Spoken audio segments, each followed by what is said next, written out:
Ditch the checkout lines and transform your Walmart shopping trip from a chore into a breeze. First, make sure you're a Walmart Plus member and have the Walmart app downloaded and installed on your phone. You'll need to be signed into your account to use Scan and Go. Open the app and on the bottom navigation bar, you'll see a button labeled Scan and Go. Tap on it.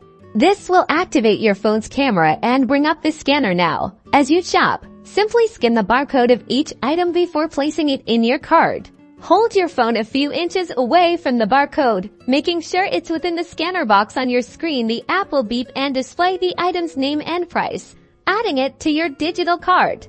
Keep an eye on your running total in the app. You can easily adjust quantities or remove items if needed. Just tap on the item in your list. Once you've got everything you need, tap the checkout button located at the bottom of your screen.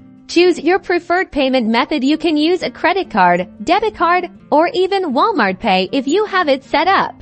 After paying, you'll receive a digital receipt with a QR code. Show this code to the attendant at the designated Scan and Go checkout area near the exit. The attendant will quickly scan your QR code, and you're all set. You've just skipped a line and saved valuable time. That's how you use Walmart Plus Scan and Go. Happy shopping, and enjoy the extra time you'll save.